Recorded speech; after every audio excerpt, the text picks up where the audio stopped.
Magandang araw! April Marcas po, ang inyong pretty ate sa Edtech Unit. Alam ba ninyo na may webinar o online training session ng Edtech Unit tuwing Sabado? Ang araw na ito ay nakalaan para sa ating mga mahal na kaguruan upang turuan sila ng mga bagong kaalaman at kakayahan sa paggamit ng makabagong software at applications para sa pinaka-epektibong paraan at lubos mapaghusay ang kanilang paraan ng pagtuturo. This is also our refresher session for our beloved teachers to enhance their skills in technology. Every Saturday, we will conduct webinar sessions for teachers about the use, advantages, and relevance of different blended learning software applications. Ang webinar seryeng ito ay magsisimula ng alas 9 ng umaga hanggang alas 12 ng tanghali para sa morning session. Magsisimula naman ng alauna at magtatapos ng alas 4 ng hapon ang afternoon session. You can watch us in our DepEd Edtech Unit Facebook page, Educational Technology Unit YouTube channel, DepEd Tayo, and DepEd Philippines. Kita-kits tayo tuwing Sabado!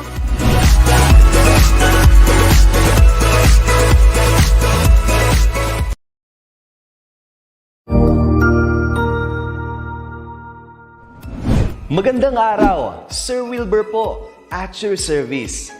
Narito ang ETUlay upang gabayan ka sa inyong pag-aaral upang lubos na maunawaan ang iba't ibang paksa o subject.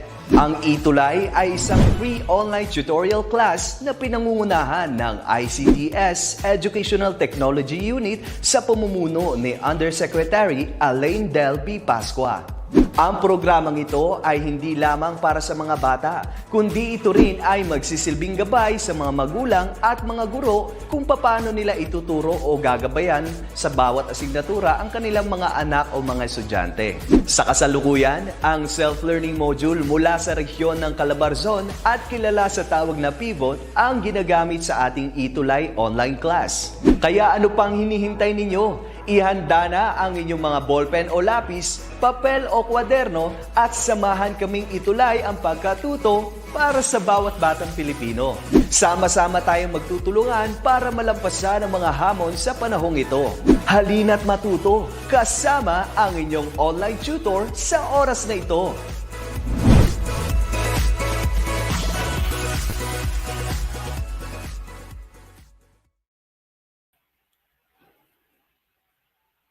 Magandang hapon po sa lahat, lalong-lalo na po sa ating mga senior high school learners and parents who are watching our live stream of our ETUlay online tutorial. At pa-shoutout din po sa aming Education Program Supervisor in Araling Panlipunan ng DepEd Ormoc City Division na si Dr. Elvin Wenceslao at ang School Principal ng New Ormoc City National High School na si Ma'am Roda Dinoy. Good afternoon po sa inyo, Doc Elvin and Ma'am Dinoy.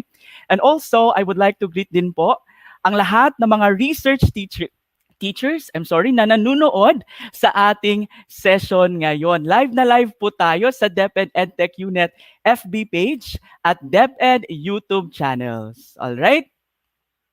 At magandang hapon din po sa lahat ng ating online viewers. Hello po and welcome to our ETUlay tutorial session. Charlie, Chona, Lorenzo, CJ, Maria Gloria, Miggy, Jane Wency, Stacy, Princess, Jay, and a lot more. Ako po si Tutor June at muli, samahan niyo ako class as we learn very important topics for inquiries, investigations, and immersion. And today's exciting session will lead us to understand our topic on Quarter 4, Week 5, which covers the summary, conclusion, and recommendation of our research study. Specifically, at the end of this tutorial session, you are going to give the summary of your findings, form logical conclusions, and make recommendations based on the conclusions derived from the study. And take note, class, na ito pong ating discussion ngayon is going to be our last discussion for 3 Eyes. Since in the coming weeks, ang gagawin natin ay magpa-finalize na po tayo ng ating mga research papers dahil you are expected to present your complete written research report po para sa ating culminating activity. All right? At next week din class, we will have our schedule sa ating summative examination for the fourth quarter. All right? So alam ko, kayang-kaya niyo yan class. Huwag lang natin kalimutan ang ating mga natutunan sa ating weekly tutorial sessions. All right? Okay, but before we going into the details of our lesson today, class, we are going to have this activity first na pinamagatang Miss Pretty Nose. All right? In this activity, okay, we are going to feel the brighter side of life which is brought about by love. Pero ang tanong, for those who are in a relationship, what made you feel in love with your girlfriend or boyfriend or with your husband or wife? All right? So with this, I'm going to let you watch a short film titled Miss Pretty Nose. I will pause each significant segment of the video to ask you some questions. And please write your answers, or please write your answers, class, in our live stream's comment section. Are you ready? Okay, let's start. Let's start, class, with this first video clip or the first segment or part of this video.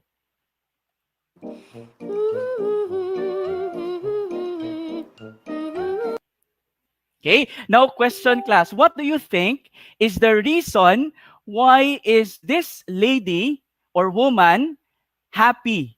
And what can you say about her nose? Again, please write your answers in the comment section. Okay?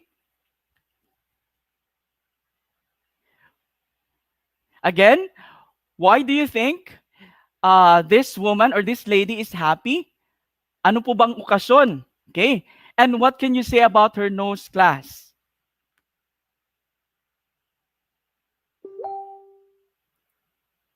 Okay, we have. Okay, Christine answered.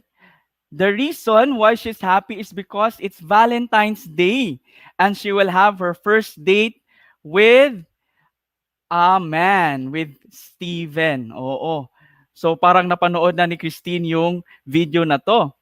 I think she is happy because she has an event to go to. Her nose is not that attractive, but it's wonderful, according to Jane Wency. All right, let's proceed to our next segment.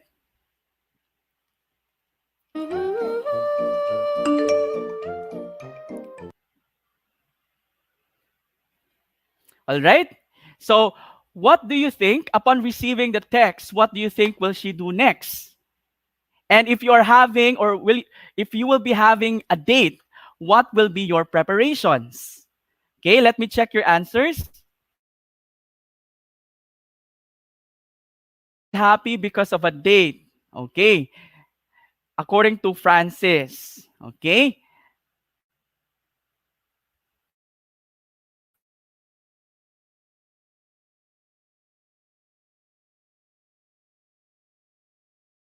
Bianca answered, I think the lady is happy because there must be an important event that she will attend to. All right?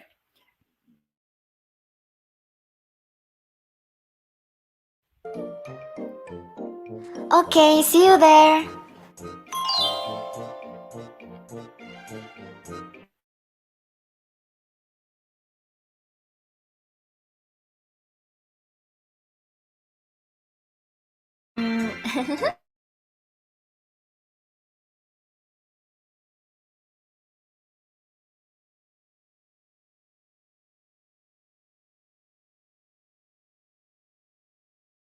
On her nose.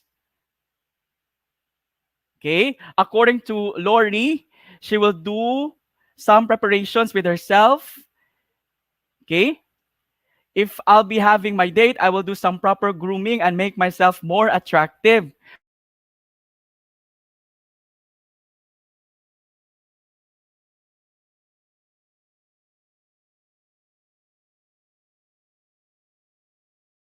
Lawrence answered, I think the woman is satisfied to her life. She's very much normal even though she has nose like that. All right?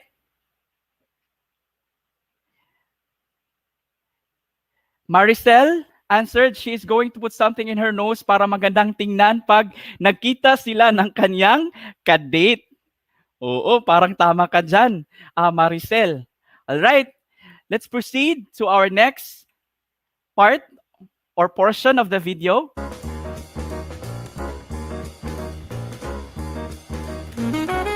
Hi, are you Steven? All right, now, what do you think is the first reaction of the man upon seeing the lady? Okay, let me check your answers. Okay? Anong naging reaction ng man upon seeing the lady, yung ka-date niya? Paolo answered, in love at first sight. Ganun ka ba, Paolo? Na in love ka ba sa first sight or sa second sight? Francis answered, the man looked shocked. Jane Wency said, astonished. All right?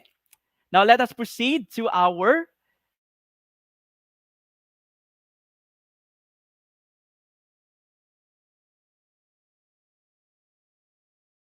Talk.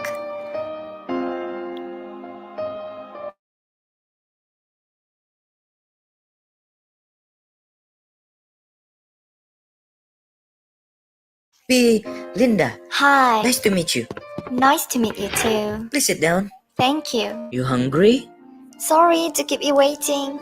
Never mind. For a beautiful girl like you, I will wait for a lifetime. That's so sweet. Thank you. You know, when we are talking on the phone, I know I'm already in love with you. Just take it slow, please. How about slow dance with me? Slow dance? Yeah, sure. Shall we?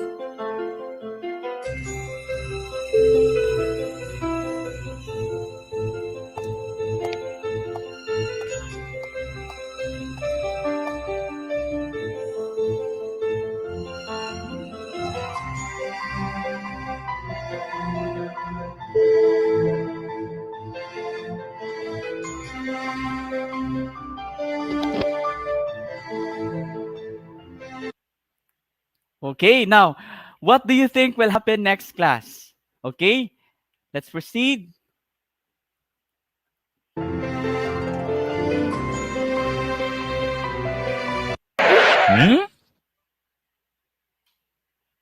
All right. Now, with the situation, why did the man react that way? What do you think will he do upon knowing the lady's real appearance? So ano kayang mangyayari, class? Okay? I think the man will kiss the woman according to Jane Wency. All right? So, upon knowing, upon the man, no, nakita ng man na, or ni Steven, na hindi pala totoo yung ilong ni lady. Okay. So, according to Lorenzo, the fake nose will be removed. The man will be shocked and the woman will be panic. will panic. Okay. CJ Hermoso said, I think the man will get disappointed. Okay. Alan said the man will get frightened. Okay. Maricel mentioned, I'm sure he is disappointed, sir, knowing that the girl's nose is fake. Oo. Okay. Now, let us proceed to the next part. Oh no! My nose! My nose.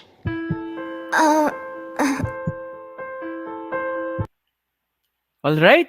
Now, what do you think will happen next class? If you were the man, how will you manage the situation? And if you are the lady, what will you do? All right? Let me check your answers for these questions. If you were the man, how will you manage the situation? Or if you are the lady, what will you do? Okay? Miji said he was shocked and maybe disappointed about the truth. Well, Fred says, if I were the man, I would not let her go and talk to her first. Totoo ba? Well, Fred, if I were the lady, I would definitely apologize for pretending. Andrea says, if I were the lady, I'd walk out dahil mahihiya siya.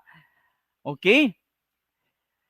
Maria Gloria said, if I were the man, I would still treat her the same way I treated her before, since it is not all about the appearance. Moreover, if I were the girl, I would be sad, but I would admit and apologize that it is not my real appearance and I was just faking it. All right? Thank you for your answers. Magaling po. Okay. Next. I have to go. Linda, wait. I'm so sorry. You don't need to say you're sorry. Okay. Let's proceed. Say you're sorry. I think your nose is beautiful, and I have something to tell you. I understand your feeling. Okay. Now, if you were the lady, what would be your reaction upon seeing the real face of the man? Okay? What is your reaction, class, in this portion of the video? Hazel says, if I were the man, I will let her explain and accept her explanations. Okay? Nashock din ba yung lady upon seeing the man na wala pala siyang buhok? Na kalbo, according to Bitsy? Kalbo. Oo. Miji said, I will be shocked too. Paolo says, I will feel surprised. Okay? Say you're sorry. Okay, last part.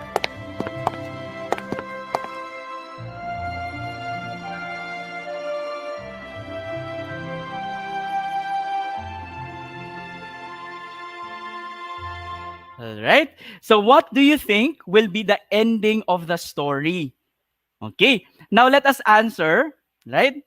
I have now here some follow-up questions in relation to the video. Right? What is the summary of the story, or who can give the summary of the story? Okay? Sino pong makapagbibigay ng summary sa story? And second question, how are you able to arrive at each prediction in each segment to the story? Number 3, what conclusion can be derived from the story? And number 4, what recommendation can you give to the characters in the story? All right. Well, Fred answered. Linda pretends to have. Okay, let me answer. Let me read the answer of Wilfred. No, Linda pretends to have a pretty nose to become more attractive when she faces her date Steven. However, Steven finds out that Linda only used a fake nose. Yet he still appreciates Linda and shows her that he is bald and is only using a wig. And they accepted each other. All right. How about for question number 2? How were you able to arrive at each prediction in each segment to the story? Okay?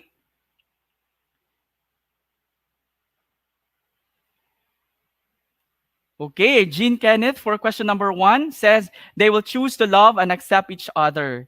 Now, Stacy, because of their movements, expressions, and setting. Oo. So based on the data na nakita natin sa video. Number 3, what conclusion can be derived from the story? And for number 4, what recommendation can you give to the characters in the story? Okay. So, what conclusion? Anyone who could write or can write your answer to the third question? Stacy answered, you don't have to match the society's beauty standard to look beautiful and to be accepted. Tama ka dyan, Stacy. Okay, you should be true to yourselves, no, or yourself, or the characters should be true to themselves. All right? Now, for number 4, what recommendation can you give to the characters in the story? Anong marerekomenda natin? Okay, based on the conclusion that we have derived from the story. Maricel says, embrace our flaws. Tama. Oo. Stacy answered, I would recommend them to be true to themselves and to the people around them. Very good, Stacy. Okay, so they must accept who they are if they truly love each other, and they must show the real appearance. Pag mahal mo ang isang tao, class, dapat wala kayong tinatago sa isa't isa. Tama ba? Oo, sabing ni Dihanyo Fatima, to the characters of the story, as cliche as it may seem, I recommend them to be honest and embrace their flaws. All right? Thank you for all your answers. Marami pa po tayo mga sagot dito sa ating comment section. Okay? But let us proceed, class. Okay? Now, okay.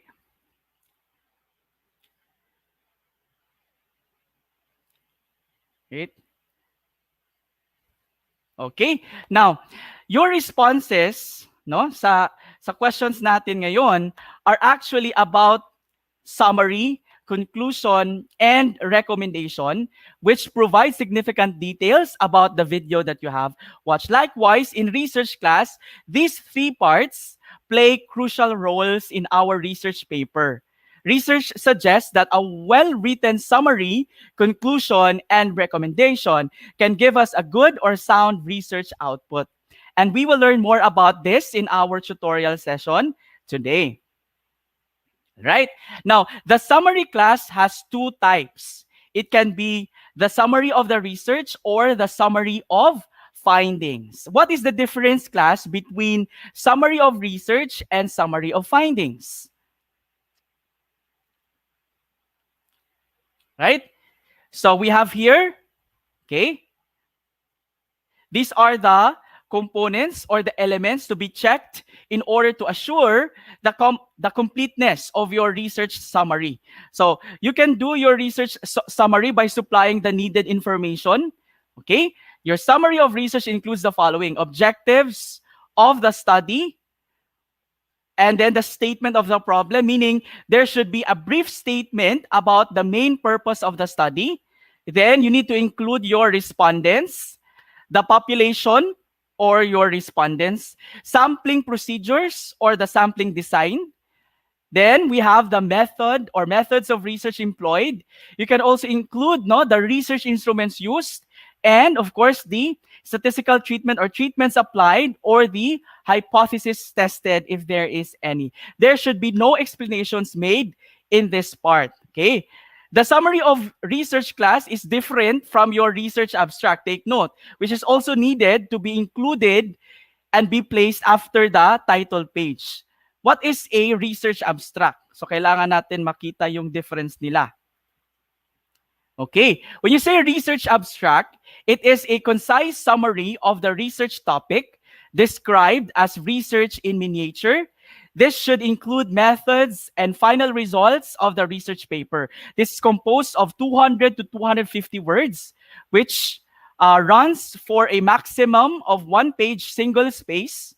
And actually, by reading the abstract, class, dapat yung reader natin or the people who will read our abstract should be able to decide whether they should read the full research or not. So dapat maganda po ang paggagawa ng ating research abstract. And it must contain, or it may contain, at least three keywords. For example, when your research is titled, when you have this research titled, The Effect of Project Skew on the Student's Academic Performance in Pre-Calculus, okay, so the intervention here is your project skew, which is the use of educational websites or the use of educational websites in the classroom. So your keywords can be educational websites, academic performance, and pre-calculus, or mathematics. So pwede yan yung keywords natin. Ang purpose ng keywords natin para when you publish your research, mas madali po siyang mahanap. Right? Now, I have here the definition of the summary of findings. So, kabaliktaran sa summary of research. Sa summary of findings, the findings can be lumped together, but clarity demands that each specific question under the statement of the problem must be written first. So in this part, we are going to interpret and summarize the findings based on the collected data. So we need to go back to our specific research questions and we need to provide answers to each research question based on the data that we have gathered. So dapat lang yung number or dami ng bullets sa summary of findings natin must be equal or pareho sa dami ng specific research questions sa inyong study. So dapat lahat or dapat masagutan lahat ng research questions natin. Hindi po pwedeng inilagay mo lang yung research questions sa statement of the problem pero hindi mo sinagutan. So mali po yan. Okay? Now, what is a conclusion?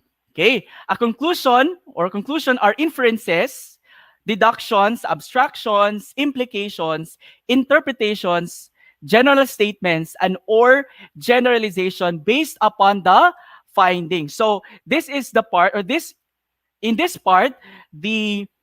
portion class of your research study, this gives meaning to your research and gives meaning to your results. And according to Wilkinson, the objective of the conclusion section is to examine the results, right? Determine whether they solve the research question, compare them within themselves and to other results. For example, from your literature, if your results are the same or different from the results of other studies that you have included in your literature review, kung pareho ba yung results ninyo sa mga previous studies or magkaiba ba yung results. So kailangan natin ma-include yan sa conclusion. And then, explain and interpret them. We're going to explain and interpret them and then draw conclusions or derive our generalization. So take note, class, that no conclusions should be made that are not based upon the findings. Okay? So we need to limitahan natin yung conclusions natin to the data na ating nakuha, okay? To the data presented. So dapat hindi tayo mag-introduce ng new data or new material. So we need to be objective and we need to avoid exaggerating or manipulating the data just to prove our point. All right? Now, here are some common phrases that we can use in writing the conclusion section. Okay? All this requires us to, we can use this phrase. All this requires us to. So we need to write, propose the next action or an alternative ideas. Next, another phrase that we can use, altogether, these findings indicate, then we need to point out the logical result. Or we can use, finally, it is important to note, then you need to state your strongest point. And then we can also write the phrase, in conclusion. And then we need to restate your thesis with greater emphasis.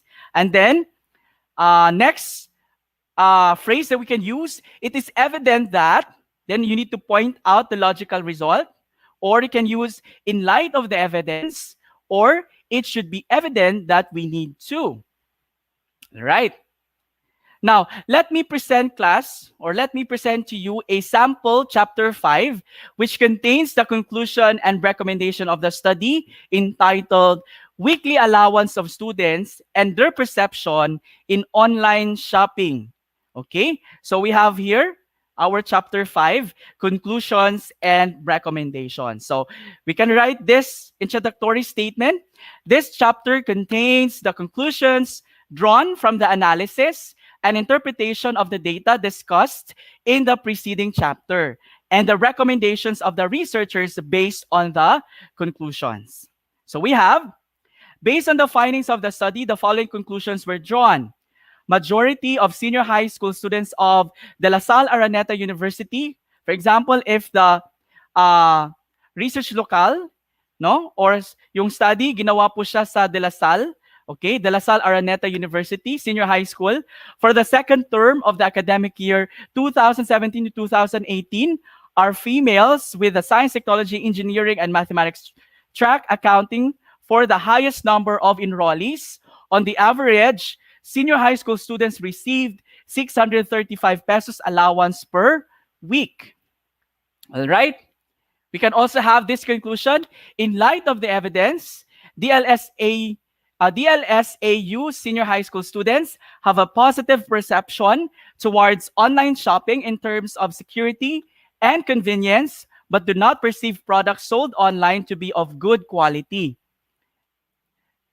Number three, third conclusion, there is no significant relationship between the weekly allowance of DLSAU senior high school students and their perception on online shopping. Or you can say, in conclusion, there is no significant relationship, blah, blah, blah, blah, blah, blah. And these conclusions, class, will lead to our recommendations. All right? So what is a recommendation? Or recommendations are suggested actions and the specific procedure that can help solve issues. Okay? So we need to focus our recommendation to the practical recommendations lang or agreeable recommendations.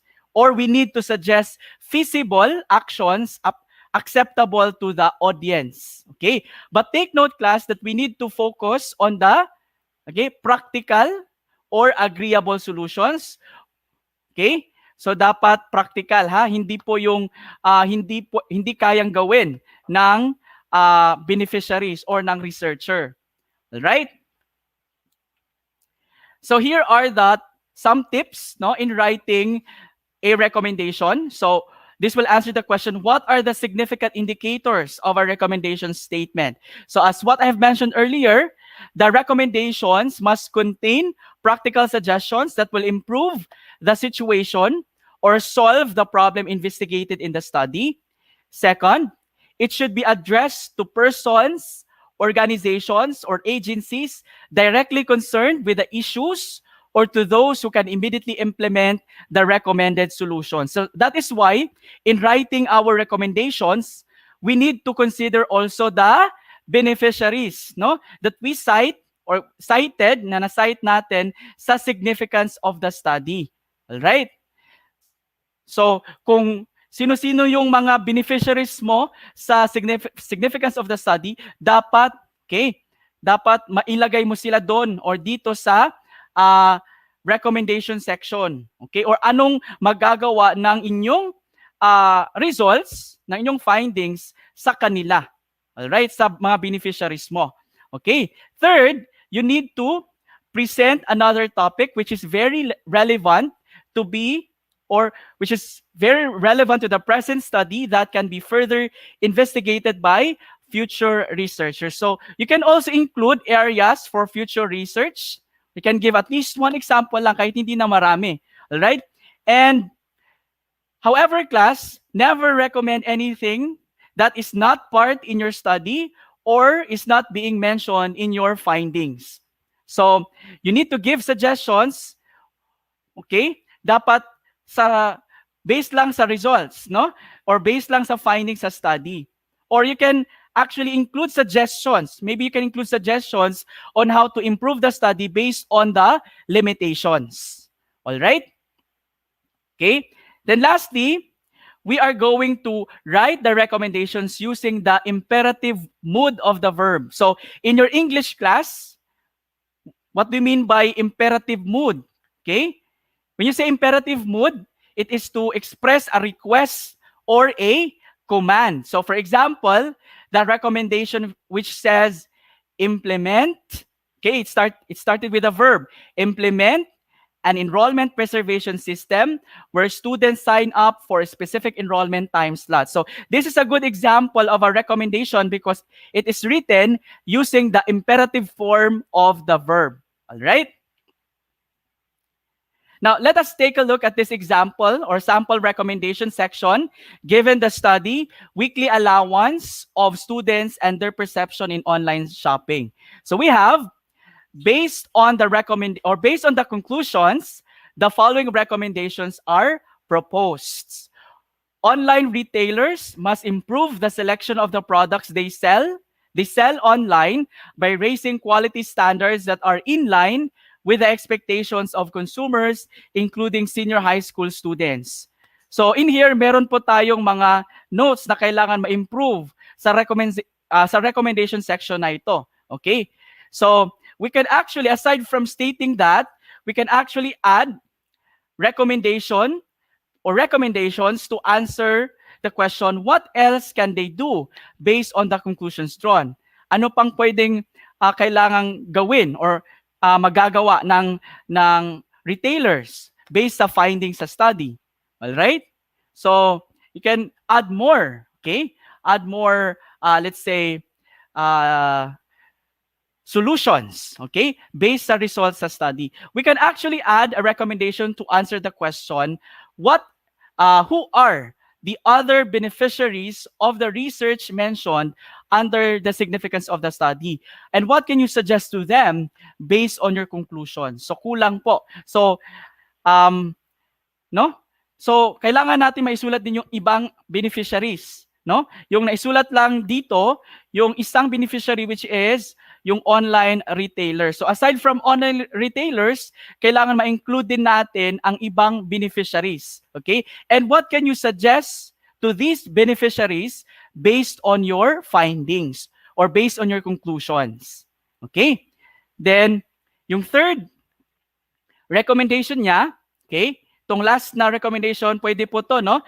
Future researchers may consider doing a correlational research on consumers' perception on online shopping and their income or socio-economic status. So tama po yung pag-include ng area for future research. So pwede ding pag-aralan natin kasi yung dito is experimental, so pwede ding pag-aralan yung ang study na ito is correlational. So, pwedeng pag-aralan din yung experimental side. Okay? Gawing experimental research study po yung study. Pwede po yung maging isa sa mga recommendations natin.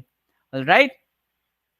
And then, experimental researchers that seek to evaluate interventions that may help improve consumer perception on the quality of online products may also be conducted to inform online retailers of innovative practices that can increase their sales. Baliktad po yung explanation ko kanina, no? Yung study natin is correlational, tama ba? Oo. So, yung tama, yung recommendation niya, going experimental yung study at merong mga limitations. So in here, nagbigay siya ng mga suggestion on how to improve the study based on the limitations of his research. Okay? So, quality. So kailangan ma-include para ma-improve yung consumer perception on the quality of online products. Okay? So pwede po yan maging isa sa mga recommendations natin sa study based on the conclusions or based on the findings sa study. Right?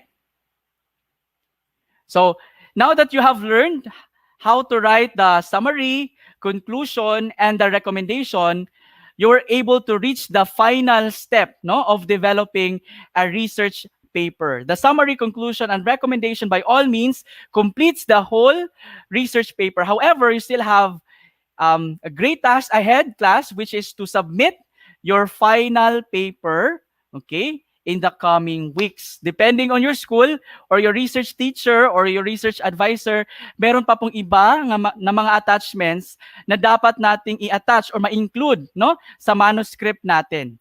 So, tanungin niyo po yung mga research advisors ninyo or yung research teachers ninyo kung ano pang mga kailangan na ma-provide natin para makumpleto ang ating research paper. Okay, so good luck, class, para sa paggawa natin ng ating complete research paper. Okay.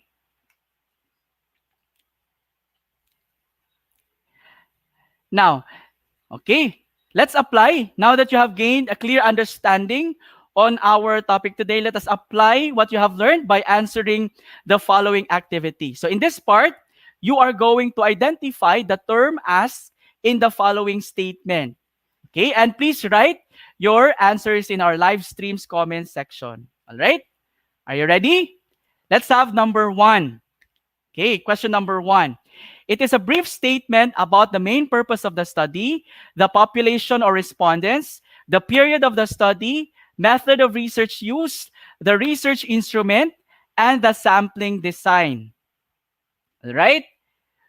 So, you're going to identify the term asked in this statement. Ano po yung term na dinefine dito sa statement? Okay.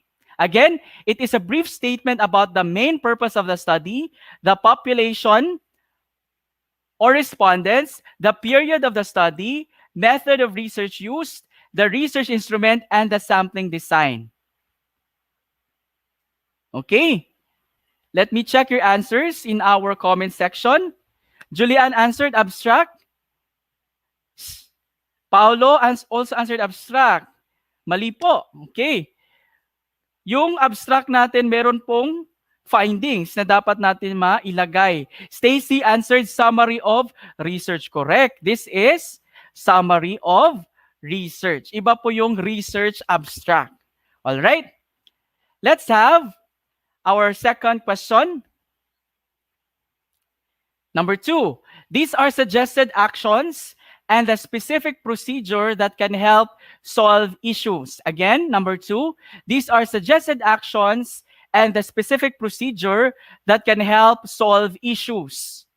Okay, what's your answer for question number 2?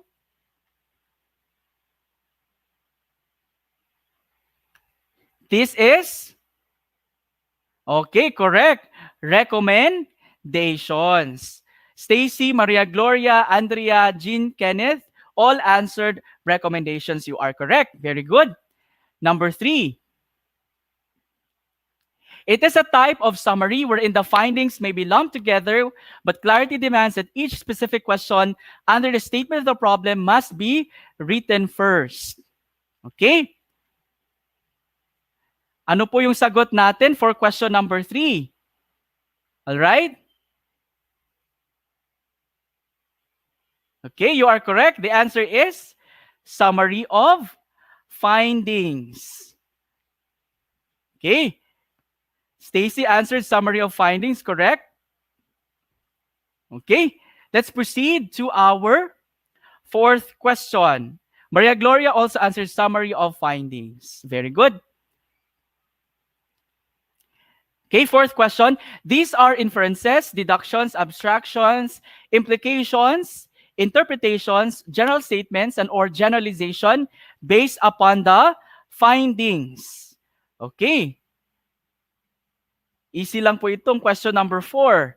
This is, all right, you are correct. This is conclusion or conclusions. Okay. Let me check your answers in the comment section. Okay, Stacy, Maria Gloria, Paulo Tomamak answered conclusions. All right? Now, for this second part, you are going to tell whether if the given statement is stating a conclusion or a recommendation. All right? Let's have number 1. In times of recession, individuals spend less money on meals away from home. Is this a conclusion or a recommendation? Okay? Again, in times of recession, individuals spend less money on meals away from home. You write the word conclusion or recommendation. CJ Hermoso says conclusion, correct? Fatima, Andrea, Stacy answered conclusion, and you are correct. The answer is conclusion, right? Number 2, concentrate data text sales on your largest accounts. Is this a conclusion or a recommendation? Again, please write the word conclusion or recommendation in our comment section. Okay? For number 2, you are correct. The answer is recommendation. Okay? So CJ Hermoso answered recommendation. Jean Kenneth, Andrea also answered recommendation, as well as Paulo and Fatima. Let's proceed to our third statement. Most of your business comes from your top 10 customers. Is this a conclusion or a recommendation? Okay. Number 3, this is. Okay, you are correct. This is this is conclusion. Okay. Let me check your answer. Julianne answered conclusion. You are correct, Julianne. Okay. Stacy, Andrea, Jean, Kenneth, all answered conclusion. Okay. Very good. For number 4, absenteeism among employees with families decreases when they have adequate child care. Is this a conclusion or a recommendation? Okay. Correct. This is conclusion. Very good. Number 5, employ full security and sanitation. Is number 5 a conclusion or a recommendation? Okay, let me check your answers. Number 5, you are correct, no? This is recommendation. All right, very good. And yeah, Julianne answered recommendation, as well as Stacy. Very good. And Hazel Ann, as well as Paolo and Crishale. Last number 6, exposure to other abiotic factors yield significant result. Is this a conclusion or a recommendation? Last number 6.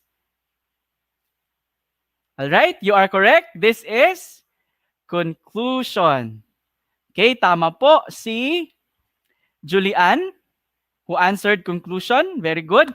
As well as Stacy, Jean Kenneth, and Crishale. Congratulations, class, for answering it all correctly. All right, so do you have any questions? May mga tanong po ba? Now, for your assignment class, following the guidelines presented in this tutorial class, you are going to write the summary of your findings, okay? The summary of your research as well, and your research abstract, no? As well as the conclusion and recommendation, all right? You may post it in your FB timeline and use the hashtag ETUlay IIISCR. Again, the hashtag is hashtag ETUlay IIISCR. Sa mga hindi po nakapanood ng ating weekly live tutorial sessions, you may follow me sa aking Weeklet account na nakalagay sa inyong mga screens. Or pwede ding scan ang QR code na nasa inyong mga screens. Ang ating recorded videos ng ETUlay tutorial sessions in inquiries, investigations, and immersion are compiled in our Weeklet account. At iyan po ang ating online tutorial sa linggong ito. See you po in our next tutorial session, same time, same day. This has been your ETUlay tutor, Sir June, na nag-iiwan ng katagang, the research of today shall speak the innovations of tomorrow. Thank you and happy researching!